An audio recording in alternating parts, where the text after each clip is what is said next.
Hello, welcome to Naira's moms world. അപ്പോൾ കുറച്ച് ഷോപ്പിൽ തുടങ്ങിയാലോ? എങ്ങനെയുണ്ട്? സംഭവം വേറൊന്നുമല്ല കേട്ടോ, പുറത്തേക്ക് പോകാൻ റെഡി ചെയ്യുന്നൊക്കെ ആയിരുന്നു. അപ്പം ഞാൻ പറഞ്ഞിട്ടുണ്ടല്ലോ, മിററും ഞാനും തമ്മിലുള്ളൊരു ബന്ധം.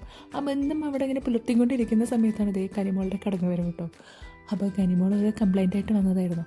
പിന്നെ ദേ ഞങ്ങൾ ഈ പോയിക്കൊണ്ടിരിക്കില്ല, പോകാൻ റെഡി ആയിട്ടുള്ളത് ഒരു ചെറിയ ഷോപ്പിംഗ് ആണ് കേട്ടോ. പിന്നെ ഇനി വരാൻ പോകുന്ന രംഗമാണ് ഞാൻ ആ തലയിലൊരു ഗോപുരം പണിയാൻ പെടുന്ന പാട്. അത് നിങ്ങൾക്ക് കണ്ട് മനസ്സിലാക്കാം കേട്ടോ. എപ്പോഴും ഉള്ളതാണ്, നിങ്ങൾ മുന്നിലുള്ള വ്ളോഗിലൊക്കെ കണ്ടിട്ടുണ്ടാവും. അവൾ ബെഡ്റൂമിലാണെങ്കിൽ ബെഡിനെ ചുറ്റും വലം വെച്ചും കൊണ്ടുണ്ടാവും.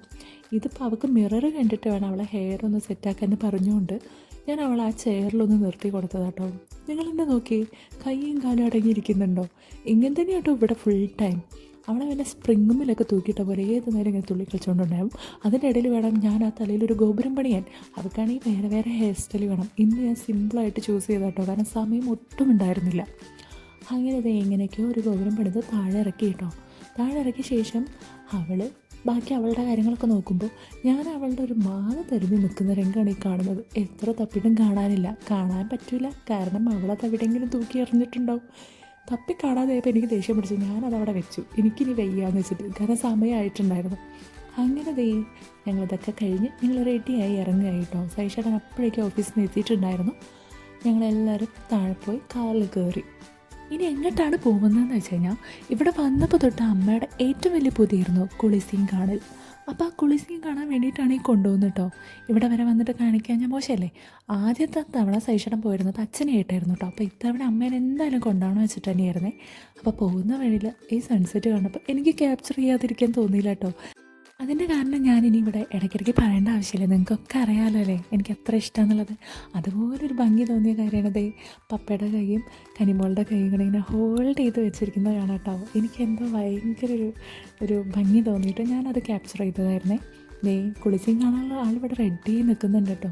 പിന്നെ ഞാൻ പറഞ്ഞില്ലേ, ഈ സൺസെറ്റ് മാത്രമല്ല, ഇങ്ങനെ സ്കൈയിൽ ഇങ്ങനെ മേഘങ്ങളൊക്കെ ഇങ്ങനെ പല രീതിയിലും ഇങ്ങനെ വരച്ച് വെച്ച പോലെ കാണുമ്പോൾ അതും ഞാനിങ്ങനെ ക്യാപ്ചർ ചെയ്യും. അത് മാത്രമല്ല, ഞാനിങ്ങനെ നോക്കി ആസ്വദിക്കാറുണ്ട് കേട്ടോ. എനിക്ക് ഭയങ്കര ഇഷ്ടമായി ഇങ്ങനെയൊക്കെ കാണുമ്പോൾ. പിന്നെ ഈ കുളിസീൻ കാണാനുള്ള ആളെ റെഡിയാക്കി നിർത്തിയിട്ടുണ്ട്. ഫ്രണ്ടിൽ എന്നെ കയറ്റിയിട്ടോ, നന്നായി കണ്ട് ആസ്വദിച്ചോട്ടെ എന്ന് കരുതിയിട്ട് തന്നെ മുന്നിൽ കയറ്റിയിരുന്നു കേട്ടോ. അങ്ങനെ അമ്മയും കനിമോളും ഫ്രണ്ടിൽ ഇങ്ങനെ ഇരുന്ന റെഡി ആയി നിൽക്കുകയാണ് കുളിസീൻ കാണാൻ. കനിമോൾ പൊതുവേ മുന്നിലിരുത്താറില്ല കേട്ടോ, ഇവിടെ അങ്ങനെ മുന്നിലിരുത്താൻ പാടില്ല, അതുകൊണ്ട് നമ്മൾ മുന്നിലിരുത്താറില്ല. അപ്പോൾ കനിമോൾ കണ്ടില്ലേ, എക്സൈറ്റഡ് ആയിട്ട് നിൽക്കുകയാണ്. എൻ്റെ അമ്മയും അതെ. അപ്പോൾ കുളിസി എന്താണെന്നുള്ളത് എൻ്റെ മുന്നേ വീഡിയോ കണ്ടവർക്കൊക്കെ അറിയാം. വേറെ ഒന്നുമല്ല, സംഭവം കാർ വാഷാണ് കേട്ടോ. അപ്പോൾ ഇവിടുത്തെ കാർ വാഷ് ഞാൻ നിങ്ങൾക്ക് മുന്നത്തെ വീഡിയോയിലും പറഞ്ഞിട്ടുണ്ട്. ഞാൻ നമ്മുടെ നാട്ടിൽ ഈ ഒരു സിസ്റ്റം കണ്ടിട്ടില്ല, നമ്മുടെ നാട്ടിലില്ലാന്ന് തന്നെയാണ് അപ്പം എൻ്റെ ഒരു ഉറപ്പ്. കാരണം അച്ഛനും അത്രയും എക്സൈറ്റഡ് ആയിരുന്നു ഈ ഒരു ഇത് കാണാൻ വേണ്ടിയിട്ട്. അതുകൊണ്ട് സൈഷേട്ടൻ ആദ്യത്തെ തവണ അച്ഛനായിട്ടാണ് പോയിരുന്നത്. അപ്പോൾ ഇനി അവർ തിരിച്ചു പോകാനാകുമ്പോഴേക്കും ഒരു കാർ വാഷും കൂടി ഞങ്ങൾക്ക് വന്നതുകൊണ്ട് എന്തായാലും അമ്മേനെയായിട്ടും പോയി കാണിച്ചു കൊടുത്തു കേട്ടോ. അമ്മയ്ക്ക് ഭയങ്കര ഇഷ്ടമായി, എന്തോ കണ്ടിട്ട് എന്തൊരു അത്ഭുതം കണ്ടൊരു ഫീലായിരുന്നു കേട്ടോ. അവരിങ്ങനെ എൻജോയ് ചെയ്യുന്നുണ്ടായിരുന്നേ. അമ്മ മാത്രമല്ല, എൻ്റെ കൂടെ ഇരുന്ന അച്ഛനും അതിങ്ങനെ നോക്കിയിരിക്കുക തന്നെയായിരുന്നു കേട്ടോ. ഞാനത് ക്യാപ്ചർ ചെയ്യില്ലായിരുന്നു. എനിക്കും ഇപ്പോൾ കാണുമ്പോൾ ഭയങ്കര സന്തോഷമാണെങ്കിലും ഇവരുടെ മുഖത്തെ എക്സൈറ്റ്മെൻറ്റ് കാണുന്നതായിരുന്നു അതിലും വലിയൊരു സന്തോഷമായിട്ട് തോന്നിയിരുന്നു. പിന്നെ അത് ഈ കമ്പീൻ്റെ ഇങ്ങനെ പൊന്തണ സമയത്തുള്ള അമ്മയുടെ ആ ഒരു ടെൻഷനും കൂടി ഞാൻ അവിടെ ക്യാപ്ചർ ചെയ്തായിരുന്നു കേട്ടോ. നമുക്കൊക്കെ ഉണ്ടാവും മുന്നിൽ ഇങ്ങനെ ഇരിക്കുമ്പോൾ അത് നമ്മുടെ കാറിൽ തട്ടുമുള്ള ടെൻഷൻ, അതേ ടെൻഷൻ എൻ്റെ അമ്മയുടെ മുഖത്ത് എനിക്ക് കാണാൻ പറ്റിയിരുന്നു. അപ്പോൾ ആ കണ്ട സന്തോഷം കണ്ടില്ലേ. അങ്ങനെ ഞങ്ങളെല്ലാവരും കാറിൽ നിന്ന് അവിടെ ഇറങ്ങിക്കൊടുത്തു. ഇനി കാറിൻ്റെ ഉള്ളിലുള്ള ക്ലീനിങ് ആണ്. അപ്പം നമുക്കവിടെ വെയിറ്റിംഗ് റൂമുണ്ട്. അങ്ങനെ വെയിറ്റിംഗ് റൂമിൽ പോയി കഴിഞ്ഞപ്പം അവിടെ ഈ മസാജ് ചെയ്യുന്ന സീറ്റെന്നോ ചെയർന്നോ എന്തതിനെ പറയാമെന്ന് എനിക്ക് അറിഞ്ഞുകൂടാ. ആ ഒരു സംഭവം കണ്ടു കഴിഞ്ഞപ്പോൾ അതിന് കൂടി എക്സ്പീരിയൻസ് ചെയ്യാൻ വേണ്ടി സൈഷേട്ടൻ അച്ഛനോട് പറഞ്ഞിരുന്നേ. അങ്ങനെ അച്ഛൻ്റെ മുഖത്തെ എക്സ്പ്രഷൻ കാണാൻ ഞങ്ങളെല്ലാവരും വെയിറ്റ് ചെയ്തിരിക്കുകയായിരുന്നു കേട്ടോ. സംഭവം കാണാൻ എനിക്ക് ഭയങ്കര ഒരു പൂതിയുണ്ടായിരുന്നു, എങ്ങനെയാണ് ഇത് വർക്ക് ആവുന്നതെന്നുള്ളത്. നമ്മൾ മോളിലൊക്കെ കാണാറുണ്ടെങ്കിലും നമ്മളാരും ഇരുന്ന് എക്സ്പീരിയൻസ് ഇല്ലല്ലോ. അപ്പോൾ അച്ഛൻ്റെ തന്നെ കാണാമല്ലോ. കണ്ടില്ല, അച്ഛൻ്റെ ബാക്കിൽ ആ സീറ്റിൻ്റെ ഭാഗം കഴുത്തിൻ്റെ ഭാഗത്തൊക്കെ ഇങ്ങനെ ഇളകുന്നതൊക്കെ കണ്ടില്ലേ. ഈ ഒരു ഭാഗം കാണുമ്പോൾ എനിക്ക് എന്തോ നമ്മുടെ ഉള്ളിൽ പുളിക്കുക എന്നൊക്കെ പറയില്ലേ, ആ ഒരു അവസ്ഥ തന്നെയായിരുന്നു. പക്ഷേ അച്ഛൻ്റെ മുഖത്ത് ഫുൾ തെളിച്ചായിരുന്നു കേട്ടോ. ഞാനും അമ്മയും കളിയൊക്കെ ആയിരുന്നു. ഈ തെളിച്ചം ഞങ്ങൾ വീഡിയോ എടുത്ത് വെച്ചിട്ടുണ്ട്, കാരണം അച്ഛൻ അത്രയും സന്തോഷിച്ചു ആസ്വദിച്ച് തന്നെയായിരുന്നു ഉണ്ടായിരുന്നു കേട്ടോ. അത് നിങ്ങൾക്ക് ഈ വീഡിയോ കാണുമ്പോൾ മനസ്സിലാവുന്നില്ലേ, ഭയങ്കര ഇഷ്ടമായിട്ടുണ്ടായിരുന്നേ. കനിമോൾ അവിടുന്ന് നമ്മുടെ കാർ എല്ലാവരും കൂടി ക്ലീൻ ആക്കണമെന്ന് നോക്കാൻ പറഞ്ഞപ്പോൾ ഞാൻ ചുമ്മാ അതിങ്ങനെ കാണിച്ചതാട്ടോ. അച്ഛനെ കണ്ടില്ലേ, എന്തൊരു ഹാപ്പി അല്ലേ. അമ്മ അടുത്തിരുന്ന് ഇങ്ങനെ കളിയാക്കുമായിരുന്നു കേട്ടോ. എന്താ മുഖത്തൊരു പ്രസന്നത എന്നും പറഞ്ഞിട്ട് കേട്ടോ. അപ്പോൾ അച്ഛനെന്തോ ഭയങ്കര ഒരു എന്താ പറയുക, കുറച്ച് നേരം ഭയങ്കര ഒരു സ്ട്രെസ്സൊക്കെ റിലീഫ് ചെയ്ത് നമ്മളിങ്ങനെ ഭയങ്കര ഫ്രീ ആയിട്ടിരിക്കില്ലേ, ആ ഒരു ഇതിൽ തന്നെയായിരുന്നു കേട്ടോ. നന്നായി എൻജോയ് ചെയ്യുന്നുണ്ടായിരുന്നേ. അപ്പോൾ അമ്മ ഇങ്ങനെ അടുത്തിരുന്നിട്ട് അതും ഇങ്ങനെ ഓരോ കാര്യങ്ങൾ ചോദിച്ച് മനസ്സിലാക്കിയായിരുന്നു. അവിടെ ഇങ്ങനെയുണ്ട്, ഈ ഭാഗത്ത് വേദനിക്കുന്നുണ്ടോ തട്ടുന്നുണ്ടോ എന്നൊക്കെ ചോദിക്കുമായിരുന്നു. പക്ഷേ അച്ഛനതൊന്നും ഒരു പ്രശ്നമേ ആയിരുന്നില്ല. അച്ഛന് ഭയങ്കര ഇഷ്ടമായി. അങ്ങനെ ഞങ്ങൾ കുളിസീനൊക്കെ കണ്ട ശേഷം തിരിച്ച് മടങ്ങിയിരുന്നു. അപ്പോൾ ഞാൻ അമ്മേനോട് ചോദിക്കുമായിരുന്നു, അമ്മ ബഹ്റിനിൽ വന്നിട്ട് കുളിസീനൊക്കെ കണ്ടല്ലോ അല്ലേ, ഇപ്പം എങ്ങനെയുണ്ട് കുളിസീൻ കണ്ടിട്ട് എന്താ അഭിപ്രായം ചോദിച്ചപ്പോൾ ഉള്ളതാണ്. കണ്ടില്ലേ ആ സന്തോഷം, സൂപ്പറായിട്ടുണ്ട്, അടിപൊളിയായിട്ടുണ്ടെന്ന് പറയുമായിരുന്നു കേട്ടോ. അച്ഛന് ആ മസാജ് ഭയങ്കര ഇഷ്ടമായി. അങ്ങനെ ഇനി നേരെ ഞങ്ങൾ പോകുന്നത് അടുത്തത് പർച്ചേസിങ്ങിലേക്കായിരുന്നു. ഞാൻ കുറച്ചായിട്ട് ഇങ്ങനെ എൻ്റെ മടി കാരണം പോകട്ടെ, മുന്നോട്ട് കുറച്ചുകൂടി കഴിഞ്ഞിട്ട് വാങ്ങാമെന്ന് പറഞ്ഞാൽ കുറച്ച് ഐറ്റംസ് ഇന്ന് കയ്യോടെ അച്ഛനമ്മയും പറഞ്ഞു വാങ്ങിയിട്ട് തന്നെ കാര്യമെന്ന്. അങ്ങനെ ഞങ്ങൾ നേരെ വിട്ടത് അല്ലൻബറിലേക്കായിരുന്നു കേട്ടോ. പപ്പയുടെ കയ്യും പിടിച്ച് നടക്കുന്നത് വേറെ ഒന്നിനല്ല, പപ്പേനെ സോപ്പിടാനാട്ടോ. ഇവിടെ ഉള്ളപ്പോൾ ഒക്കെ പപ്പേനായിട്ടാണ് തല്ലുകൂടൽ കേട്ടോ. എന്നിട്ട് തല്ലുകൂടി കഴിഞ്ഞാൽ നല്ല രസമാണ് കാണാൻ, രണ്ടാളും കൂടിയുള്ള അടിപിടിയൊക്കെ കാണാൻ രസമാണ്. പക്ഷേ ഇതുപോലെ മോളിലൊക്കെ എത്തിക്കഴിഞ്ഞാൽ പപ്പയുടെ കൈ വേഗം പോയി പിടിക്കും, എന്നിട്ട് പറയും കോംപ്രമൈസ് ആയത്. അപ്പോൾ അങ്ങനെ കൈ പിടിച്ച് നടക്കുന്ന രംഗം നിങ്ങൾ കണ്ടിരുന്നു. ഈ ഒരു അല്ലൻവറിൽ കണ്ടില്ലേ, നിറയെ പാത്രങ്ങളും എല്ലാം വിട്ടുട്ടോ. നമുക്ക് കിട്ടാത്തതായിട്ട് ഒന്നും ഉണ്ടാവില്ല, എല്ലാം ഉണ്ടാവും, നല്ല ഭംഗിയുള്ള പാത്രങ്ങളൊക്കെ. ഈ ഒരു ഭാഗം കാണുമ്പോൾ എനിക്ക് തോന്നുന്നു സൈഷറിൻ്റെ അമ്മ കൂടെ ഉണ്ടെന്നുണ്ടെങ്കിൽ എന്തൊരു ഭംഗിയല്ലേ കാണാൻ എന്നൊക്കെ പറഞ്ഞിട്ടുണ്ടാവും കേട്ടോ. അമ്മയുടെ ഡയലോഗുകളൊക്കെ എനിക്ക് കുറേയൊക്കെ ഇപ്പോൾ ഇങ്ങനെ കാണാപ്പാടായിട്ട് അറിയാം. അപ്പം ഞാൻ ഓരോ സെക്ഷൻ എത്തുമ്പോൾ ഞാൻ പറയാറുണ്ട് സൈഷറിൻ്റെ അമ്മ ഇപ്പോൾ കൂടെ ഉണ്ടെന്നുണ്ടെങ്കിൽ അമ്മയ്ക്ക് ഭയങ്കര സന്തോഷമായിട്ടുണ്ടാവും എന്നുള്ളത്. എന്തായാലും അടുത്ത പ്രാവശ്യം അവരെ കൊണ്ടുവരുമ്പോൾ എന്തായാലും അമ്മയുടെ റിയാക്ഷൻ ഞാൻ കാണിക്കുന്നതായിരിക്കും. പിന്നെ എനിക്ക് കുറച്ച് പാനും സ്പാച്ചുലയൊക്കെ എടുക്കാനുണ്ടായിരുന്നു. അപ്പോൾ ആ ഒരു പരിപാടിയിലായിരുന്നു അടുത്തത്. പിന്നെ അത് കഴിഞ്ഞ് നേരെ വന്നത് കനിമോളുടെ സൈക്കിൾ മാറ്റാനുള്ള സമയമായിട്ടുണ്ടായിരുന്നു. അപ്പം അത് തിരഞ്ഞ് നടക്കുകയായിരുന്നേ. അതിനിടയിൽ ഈ ഒരു മിക്കി മൗസിനെ കണ്ടപ്പോൾ അവൾക്കൊരു മിക്കി മൗസ് പണ്ടുണ്ടായിരുന്നു, അതുപോലെ കല്ലൂനും വേണമെന്നൊക്കെ പറഞ്ഞ് ഇങ്ങനെ നടക്കുകയായിരുന്നു. പിന്നെ കണ്ടില്ല നിറച്ച് ടോയ്സും ഒക്കെ ഉണ്ട് കേട്ടോ. ഇവിടെ ഇല്ലാത്തതായിട്ടൊന്നുമില്ല. നമ്മളിങ്ങനെ എന്താ പറയുക, ഞാൻ എൻ്റെ കുറച്ച് നേരത്തേക്ക് കുട്ടിക്കാലത്തേക്കൊക്കെ ഒന്ന് പോയിരുന്നു കേട്ടോ. എൻ്റെ കയ്യിലും കുറേ ടെഡി ബെയറൊക്കെ ഉണ്ടായിരുന്നൊരു കാലം ഉണ്ടായിരുന്നു. പിന്നെ ഈരുക്കുട്ടനൊക്കെ ജനിച്ച ശേഷം അതിന് ഞാൻ പൊടി പോലും കണ്ടിട്ടില്ല. അങ്ങനെ ആ ഒരു ഭാഗം കൂടി ഞാൻ ചുമ്മാ ഒന്ന് റൗണ്ട് അടിച്ച് കാണിച്ചു. പിന്നെ ഈ ചെടി കാണുമ്പോഴും എനിക്ക് എപ്പോഴും ഓർമ്മ വരിക സൈഷറിൻ്റെ അമ്മേനെയാണ് കേട്ടോ. അമ്മ ചെടികളും ചട്ടികളൊക്കെ കണ്ടുകഴിഞ്ഞാൽ എന്തൊരു ഭംഗിയാന്ന് പറഞ്ഞിട്ട് അമ്മയുടെ ഒരു ഡയലോഗ് ഉണ്ട്, എനിക്കത് എപ്പോഴും ഓർമ്മ വരാറുള്ളത്. പിന്നെ ഈ ഒരു പാവക്കുട്ടികളുടെ സെക്ഷൻ അതെനിക്ക് ഇപ്പോഴും ഭയങ്കര ഇഷ്ടമാണ് കേട്ടോ. കാരണം എൻ്റെ കയ്യിലൊക്കെ ഇതുപോലത്തെ ഒരുപാട് പാവക്കുട്ടികളുണ്ടായിരുന്നു. ഞാൻ പറഞ്ഞില്ലേ വീരക്കുട്ടൻ ജനിച്ച ശേഷം ഞാനതൊന്നും കണ്ടിട്ടില്ല.